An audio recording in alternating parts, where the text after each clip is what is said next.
we're going to dive into the powerful synergy of habit stacking. So please welcome Reverend Steph. Please help me, Reverend. Please help me. Please come up. I'm going to go sit down now.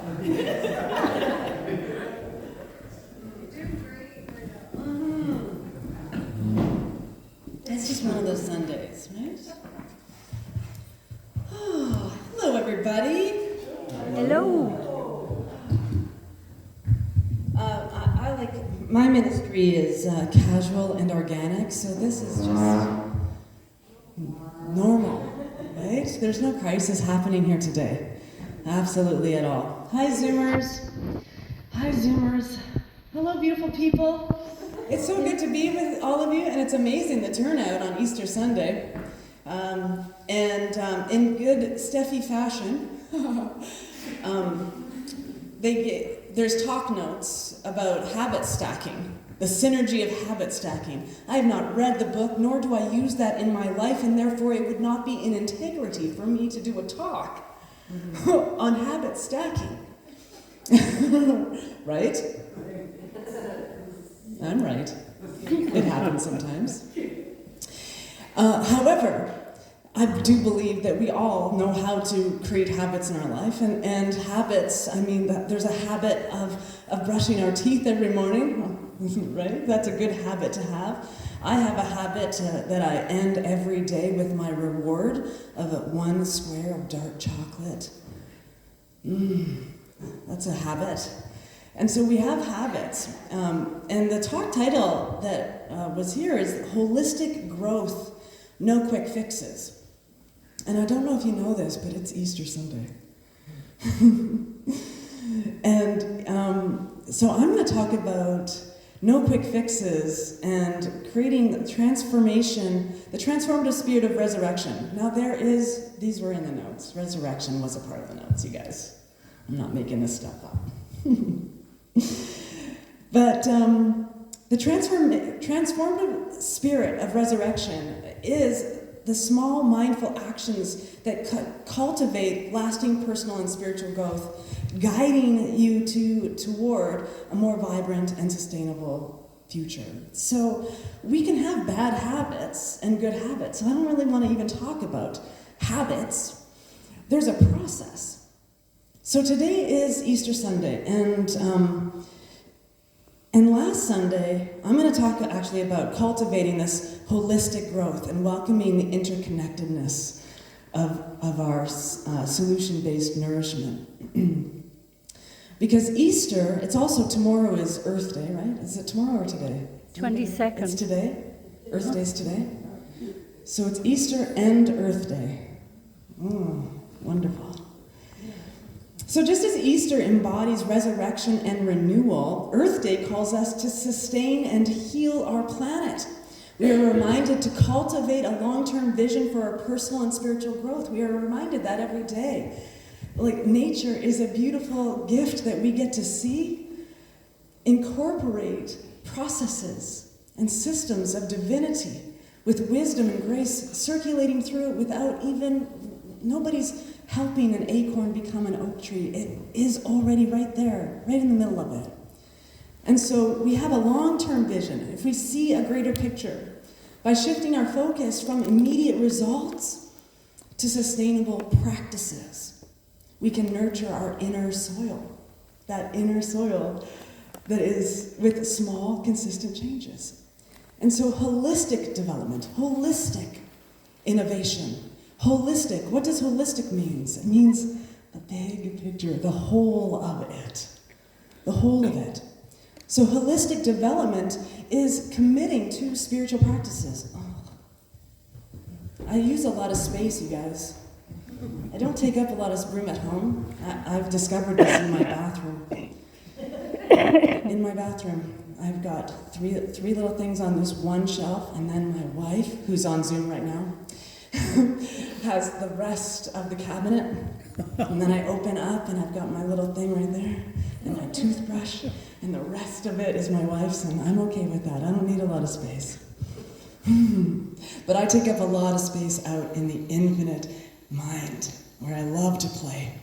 I love to take up all that space because there's a lot of space for us. So the process of this story. Now, I have an opinion. The Bible is a book. It's actually technically a library because it's a mashup of many books. It was actually written over 300 years after the moment we're talking about today. And there's great stories that can change and transform our lives if we use those stories. So that book was written, the Bible, it was written a couple thousand years ago, right? This one was written over 100 years ago. The Creative Mind by Ernest Holmes. The Tao Te Ching, 2,400 years old. I'm using all of it today. Because we're in a new thought movement, but there's nothing new about it. There's nothing new about it. What it does is open us up to the possibility of having new thoughts, new ways of thinking, new ways of living, spiritually guided and motivated by a divine principle that has been supported in Scripture, in written word, since they could carve things into caves and let us know that the sun rises and the sun sets, and that there's a time to harvest and a time to plant. Infinite wisdom, always. So last Sunday, we're talking about metaphor here. Everything's a metaphor. Metaphysical metaphor. So last Sunday was Palm Sunday. And Palm Sunday is when Jesus rode into Jerusalem on a donkey. He rode in on a donkey. All the Roman soldiers were meeting there. It was a big hoopla of, aren't we mighty? Aren't we forceful? Look at all the power we have in our spears and our swords and our armor. Ah, we're so strong and mighty. And Jesus, knowing what was happening, knowing without fear, on a humble donkey, rode in to Jerusalem. And his followers before him laid palms down. That's why it's called Palm Sunday. They laid palms down. So metaphysically and metaphorically, here's some stuff in that story. So laying down of the palms symbolize the laying down of old beliefs, limitations, letting go of our fear, and having faith in a greater journey. Something that we have before us, each and every one of us. The hero's journey is right where we are. The donkey represents the ego self. Last Sunday, I had the pleasure of speaking to Unity of Tucson and to a beautiful crowd of folks. And someone was talking about how the donkey is a metaphor for the ego. So Jesus is riding his ego in over limiting beliefs, laying down the limiting beliefs. He's laying down his limiting beliefs. He's riding his ego humbly into this experience that could very much end badly for him. I don't know if you know the rest of that story. Right? So you can either ride the donkey or allow the donkey to ride you. And I'll tell you, I don't think my back could handle the donkey riding me. So I'm going to set down my ego. I'm going to let my ego go. I'm going to lay down my limiting beliefs. Ernest Holmes, he said, in Creative Mind, written in his first book, this man was brilliant. He was like 20-something, just a little puppy, when he wrote this book in 2018. And he said, how limited we are, how little our thought, how the human race rises in the morning, plods off to the day's work, plods home at night, sore and tired, eats and sleeps, works and dies. As been said of human beings, man works hard to get money, to buy food, to get strength, to work hard, to get money, to buy food, to get strength, to work hard, etc., etc. He literally wrote etc. This was never intended. It is the curse imposed on the one who believes in two powers, one of good and one of evil. And this part is highlighted. This is the important part, because all of that other stuff was kind of pokey. But here's the greater truth. To us there has come a greater vision, and to those who believe and act as though it were true, it is proving itself. Barb, you didn't want to talk about abundance, but what you read today was that. Right? We can lay down our limiting beliefs, just like how easy it is to lay a palm down.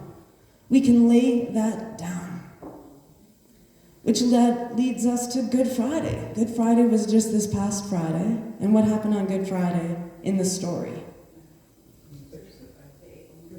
They crucified him for having a different opinion than the majority. Right? Just having a different opinion. And so when we talk about the metaphysical interpretation of the crucifixion, we're talking about surrendering those old parts of ourselves that no longer serve us. We let down our limiting beliefs and we surrender to a greater vision of what is possible. Jesus had no fear. He had faith. He already knew when he was up there that he was coming down. And that he would return. Metaphysically. And metaphorically. And so the Tao Te Ching tells us this, written over 2,400 years ago. Chapter 22, for those of you who have a copy. If you want to become whole, let yourself be partial. If you want to become straight, let yourself be crooked. If you want to become full, let yourself be empty. If you want to be reborn, let yourself die. If you want to be given everything, give everything up. So when we are surrendering our old pieces, it's because we are trusting and experiencing faithfully that there is something greater for us already. The metaphor around that letting go is really our letting go of the reliance on physical, material experiences and trusting the spiritual life that is living itself through you. Saying goodbye to the old self is what I have done 1,000 times to be who I am today. And if I didn't get down off the cross because somebody else needed the wood, I would still be in my parents' basement, playing video games, using substances that I was using to numb myself and to not feel the spiritual life. Each and every one of us has that story. Maybe not someone's basement, but we each have something inside of us that we have let go and found something better. We each and every one of us have that power and that grace and that glory within us to experience getting down off the cross. In fact, the whole experience is really helping us to learn that we don't need to get up on one any longer. Releasing our reliance on circumstances, releasing our reliance on other people, releasing our reliance, our codependency, letting go of our old self and letting parts of us die. We are allowing so much more room and space within this energy vibration for love to pour itself in, for acceptance to know itself on a deeper level, to have a greater vision for ourselves and for the world around us. Which leads us to today, Easter Sunday, the day someone said, "Mary, move the rock." Move it. Let's get him out of there. But he wasn't there. Because in his awareness, in his divine presence, he was already one with the kingdom of heaven. And we can move the rocks and the boulders out of our own path. We have that power. We have that ability. So today, the resurrection, it is the rebirth, the renewal of something new. It is a light shining so powerfully that we can face any adversity. We can feel and know a greater truth for ourselves and for everyone. We get to embrace the concept of renewal in our own lives. Right? It doesn't sound anything like habit stacking. But I guarantee you it's a process. It's a daily process. At the end of the day, if I could give you anything, at the end of the day when you lay your head down, tell yourself, affirm for yourself, I did the best that I could today. Because I guarantee you did. I guarantee you did the best that you could all day long. And when you wake up in the morning, your eyes open, take a breath. I'm so grateful for this breath. I have a brand new day today. Like my favorite dadism. There's time in this day I haven't even used yet. And I get to invest in this day. I get to be aware and present for this day. I get to embrace a renewal of life and experience a personal resurrection every single day. So together, this is a process. Every day it's a process. I'm a masterpiece and a work in progress every day, and so are you. Born perfect. You're perfect right now. And the only thing that tells us we aren't perfect is our limiting thinking, our limiting beliefs. And so we can have a greater vision for ourselves and for this beautiful community, for the world around us. We don't have to trudge through life. And my favorite proverb is still, before enlightenment, chop wood, carry water. After enlightenment, chop wood, carry water. It's how we are experiencing, how we're looking at the situation, how we're perceiving it, and how we perceive something today is a totality of how we have come through this life, this experience together. All the stories I've been told about myself. Some people have not so nice things to say about me. That's okay. It's okay. Sometimes I don't have nice things to say about me. And that's okay. We are here together. There's one power and one presence that is expressing itself. And sometimes life, it looks like hard lifting. And sometimes it looks like joyful noise. And sometimes it looks like strings breaking and loud sounds of popping. And sometimes it's a gentle whisper between two friends.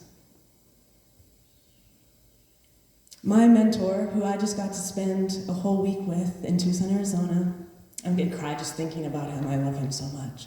My mentor, Dr. Jonathan Sens, he's the senior minister of Unity of Tucson.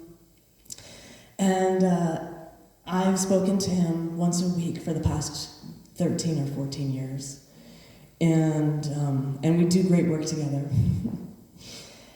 And he reminds us all the time that as a minister, my goal in life is really to become obsolete, to no longer be necessary. And then maybe I'll go be an artist or a writer, meditate up on a mountain somewhere.